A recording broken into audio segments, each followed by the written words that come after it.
কেন্দ্রীয় সরকারের চলমান বাজেটের সমর্থনে খোয়াই জেলা ভিত্তিক র্যালির আয়োজন করা হয়। ভারতীয় জনতা পার্টি খোয়াই জেলা কমিটির উদ্যোগে কেন্দ্রীয় সরকার চলমান বাজেটের সমর্থনে খোয়াইতে মিছিল হয়। রবিবার বিকেলে এই মিছিল বিজেপি কয় জেলা কার্যালয় থেকে বের হয়ে গোটা শহর পরিক্রমা করে। মিছিল বের হওয়ার পূর্বে বিভিন্ন এলাকা থেকে কর্মী সমর্থকরা জেলা কার্যালয়ে জড়ো হয়।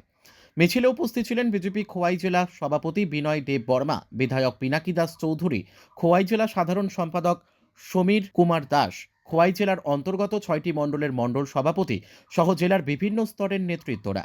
মিছিল বিভিন্ন এলাকা পরিক্রমা করে খোয়াই কৃষ্ণ মন্দিরের প্রাঙ্গণে এসে সমাপ্ত হয়। কৃষ্ণ মন্দিরের সামনে বাজেটের সমর্থনে এক সভা অনুষ্ঠিত হয়। কংগ্রেস পার্টি ভেবেছে এই খোয়াই মানচিত্র রেলওয়েতে প্রবেশ করেছে। আগামী দিন সেই সময় বেশি দূর নয়, সেই কমিউনিস্টদের সেই দিন আঙ্গুল দিয়ে দেখিয়ে দেবেন যে এই বাজেটের যে বিরোধিতা করছো, আজকে রেলে কি বিজেপির কর্মী বসছে না তোমরাও আজকে সেই রেল দিয়ে সুবিধা নিচ্ছ। প্রশ্নগুলো করবেন তাদেরকে।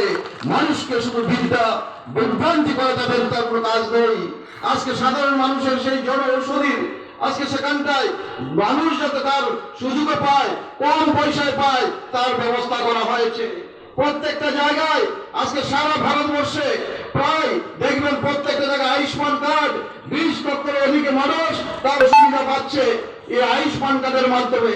ত্রিপুরা রাজ্যে আয়ুষ্মান, যেটাকে বলি আমরা কেন্দ্রীয় সরকারের আরেকটা মুখ্যমন্ত্রী আরোগ্য যোজনা, সেটাও করে দেওয়া হয়েছে। এই জায়গায় যদি মানুষকে শুধু বিভ্রান্ত করা আর চক্রান্ত করা, ভোটের রাজনীতি করা,